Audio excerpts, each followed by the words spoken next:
Long ago, in the land of Israel, there was a time of great change and uncertainty. Kings ruled the nation, and when a king died, everything could change overnight. Families rose and fell with power, and when a new king took the throne, the family of the old king was often wiped out, so no one could challenge the new rule. This is where our story begins. It begins with a little boy, too young to understand what was happening, whose life was about to change forever. King Saul ruled Israel. He had a brave son named Jonathan. Jonathan had a young son named Mephibosheth.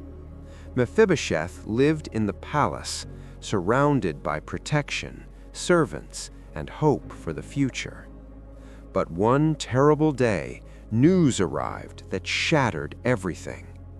King Saul and Jonathan had been killed in battle. The kingdom fell into chaos. When the nurse caring for Mephibosheth heard the news, she was filled with fear. She knew what usually happened when a king died. She knew the child would be in danger. So she grabbed the boy and ran. But in her panic, she fell. Mephibosheth was injured badly. Both of his feet were hurt, and from that day on, he would never walk normally again.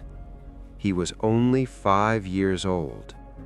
In one moment, Mephibosheth lost his grandfather, the king, his father, his home, his future, his ability to walk. As the years passed, Mephibosheth grew up far away from the palace. He lived in a place called Lodabar, a distant, quiet place. He had no power, no wealth, no army, and every day he lived with fear. In those times, being related to a former king could mean death.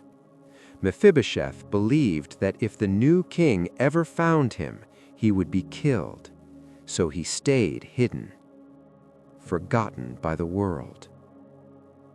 Years later, a new king ruled Israel. His name was David.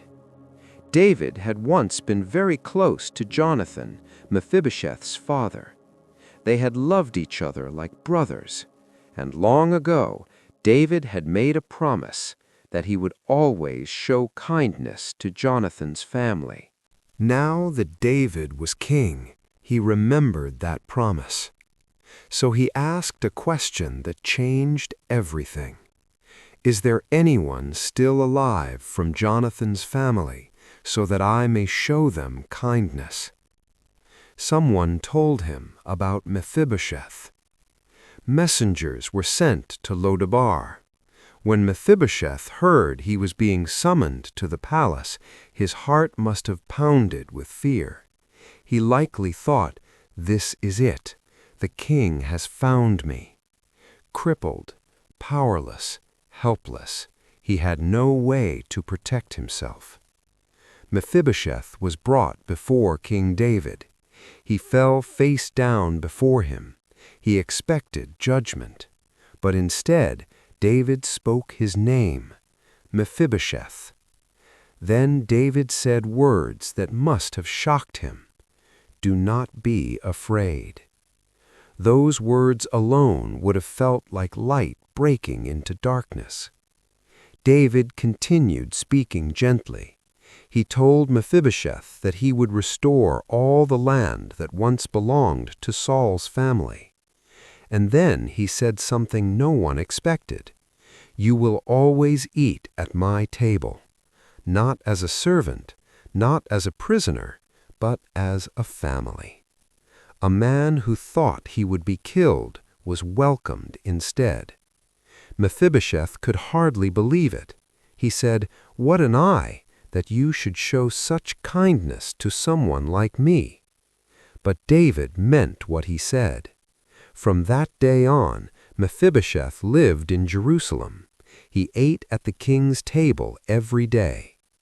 The Bible tells us that though he was crippled in both feet, he was treated like one of the king's sons.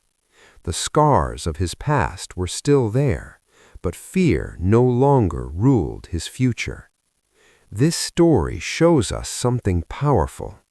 Mephibosheth was forgotten by the world, but he was not forgotten by God. He expected judgment, but he received kindness. He expected death, but he was given a place at the table. This story shows us that kindness can reach people who believe they have no future. It shows us that God remembers promises even when people feel forgotten. And it reminds us that fear does not get the final word.